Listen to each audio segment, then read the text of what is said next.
देखिए, एसी में रहने वालों की क्या होती है दिक्कत। जो लोग एसी में रहते हैं, कार में बैठे हैं तब भी एसी में हैं, घर में हैं तब भी एसी में हैं, ऑफिस में हैं तब भी एसी में हैं, एसी में रहने वालों की हड्डियां कमज़ोर हो जाती हैं। ऐसा देखा कि नहीं आप लोगों ने? प्रैक्टिकल रूप में देखिए ना। पेट भी बढ़ता है। हाँ, वो बहुत सारे मर्ज पैदा हो जाते हैं। तो इसलिए एसी से हमें दूर रहना चाहिए, प्रकृति के साथ रहना चाहिए।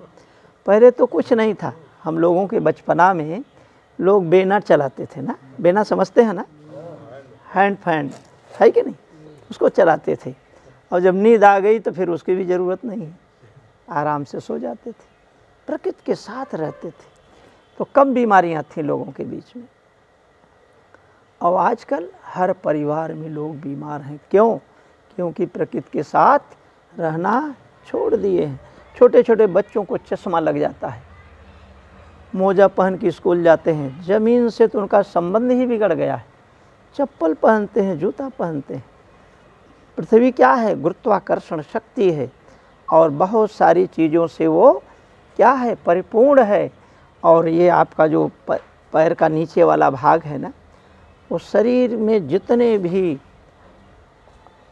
वो पार्ट्स हैं, सबके लिए वहाँ से क्या मिलता है? ऊर्जा मिलती है। सबके लिए वहाँ से ऊर्जा मिलती है। गांव में रहने वाले बच्चे जो नंगे पांव दौड़ते हैं, खेलते हैं, उनको चश्मा नहीं लगता है। शहर में रहने वाले बच्चों को, छोटे छोटे बच्चों को चश्मा लग गया है। क्या कारण है? जानिए आप सब लोग। क्योंकि वो प्रकृति से दूर होते चले जा रहे हैं और लोग उसी में क्या सोचते हैं कि हमारा बड़ा बड़कपन है, इसमें बड़कपन सोचते हैं ना। और 90 बरस 100 बरस के लोगों को मैंने देखा चश्मा नहीं लगा। मेरी माता जी अभी 2013 में एक्सपायर की गई हैं, 97 वर्ष की थी, चश्मा नहीं लगा उनको। आप समझिए, वो सब प्रकृति के साथ जो भी रहेगा उसको कोई बीमारी नहीं आएगी। इसलिए हमें प्रकृति के साथ ज़्यादा से ज़्यादा रहना चाहिए। और तीसरा रत्न तथागत देते हैं धम्मं, रहने जी ठीक है, धम्मं शरणं गच्छामि। ये यहाँ से क्या मिलेगा? Vitamin D. विज्ञान कहता है ना, विटामिन डी से क्या मिलता है? शरीर की हड्डियाँ मजबूत होती हैं।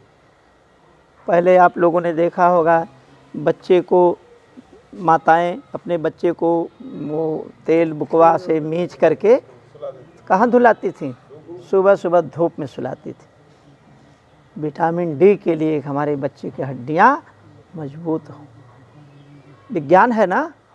तो इसका मतलब कि हमारी माताएं, दादी, नानी जो भी थीं, भले शिक्षा विहीन थीं, बट वो प्रकृति को भली भांत जानती थी। ऐसा है कि नहीं? भली भांत जानती थी प्रकृति को। और आज हम लोग पढ़ लिख करके भी प्रकृति से दूर होते चले जा रहे हैं। तो हमारा विज्ञान कहाँ जा रहा है? किस दिशा में जा रहा है? आप समझ सकते हैं इस चीज़ को। तीसरा रत्न तथागत देते हैं संघं शरणं गच्छामि। अब एक तो आप पहले गांव की भाषा में समझ लीजिए कि किसी के यहाँ शादी विवाह पड़ता है, किसी के यहाँ बहन की बेटी की शादी है, अगर वो संघ नहीं बना के रखा है तो 400 बाराती आ जाएंगे तो वेलकम कर पाएगा क्या? नहीं कर पाएगा।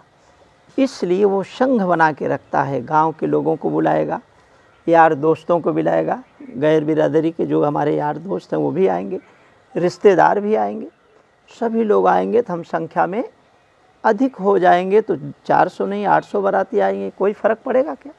सबका वेलकम हो जाएगा।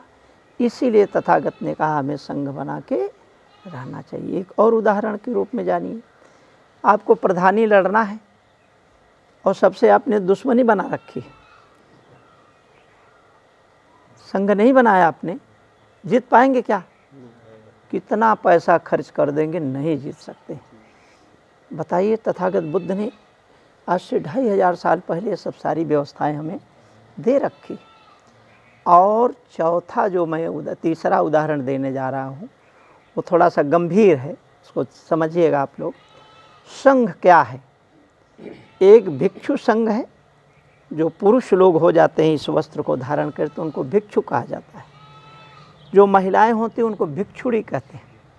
एक भिक्षु संघ है, एक भिक्षुड़ी संघ है, और एक आप जैसे लोग जो तथागत बुद्ध के विचारों से ओतप्रोत रहते हैं उनको उपासक कहते हैं। अभी उपासक शब्द आया था ना। और जो महिलाएं भगवान बुद्ध के विचारों से ओतप्रोत होती हैं उनको उपासिका कहा जाता है। ये चारों लोगों का जो एक संघ बनता है उसको भी हम संघ शब्द से संबोधित करते हैं। चारों लोगों का संघ अगर नहीं रहेगा तो भिक्षु अगर भिक्षाटन के लिए गया, भोजन के लिए गया किसी गांव में, जब कोई उपासक उपासिका है ही नहीं तो कौन भोजन देगा, है कि नहीं। और जब उपासक उपासिका नहीं है तो भोजन नहीं मिलेगा और भिक्षु भूखा रहेगा। जब भिक्षु भूखा रहेगा तो फिर धम्म आगे कैसे बढ़ेगा। इसलिए इसको भी बहुत बड़ा संघ के रूप में जाना जाता है। ठीक है, भिक्षु, भिक्षुड़ी, उपासक और उपासिका, ये हमारा बहुत बड़ा संघ है। 5 आप लोगों को शील दिया गया, पाली भाषा का शब्द है। शील माने आप लोग जानिए कि जीवन जीने की कला। जीवन जीने की कला, हम कैसे अच्छे व्यवहार बना करके इस संसार में अपना भी जीवन अच्छा बनाए और यहाँ पर रहने वाले सभी प्राणियों का भी जीवन अच्छा हो। इसलिए उन्होंने 5 शील दिया, 5 नियम बताया। पहला नियम है पानातिपाता वीरमणि सिक्खापदं समादियामि।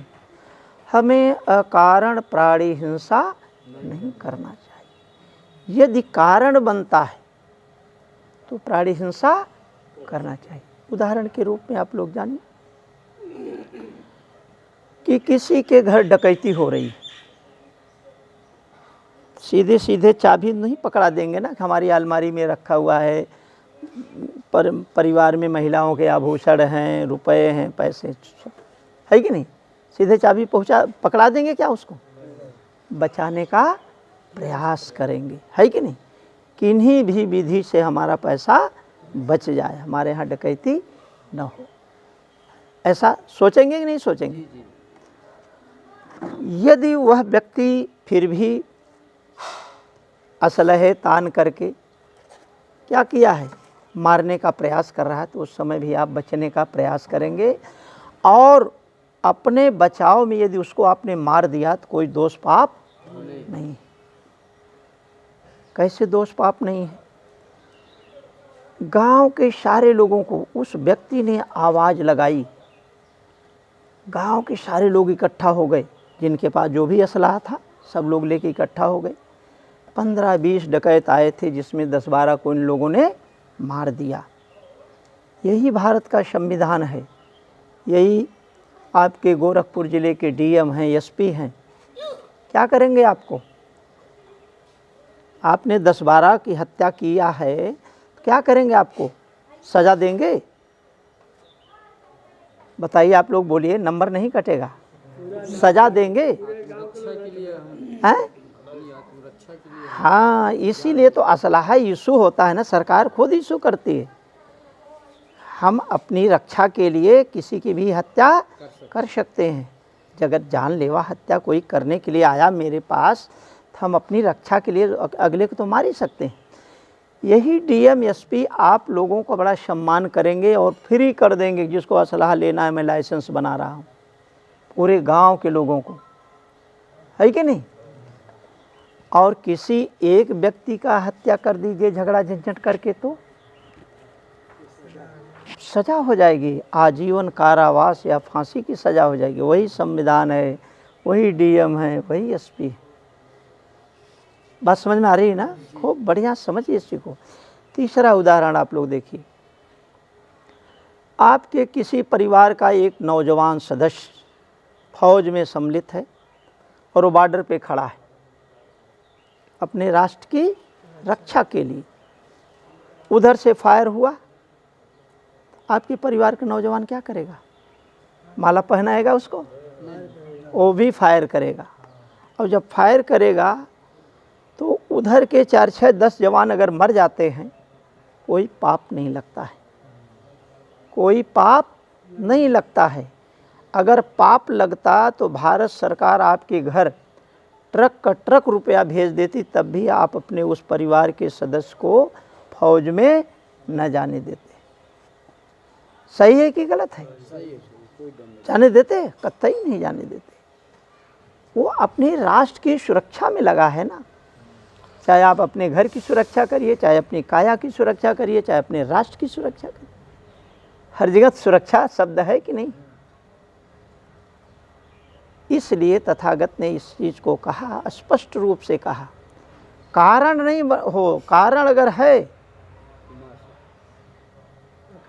कारण नहीं होना चाहिए।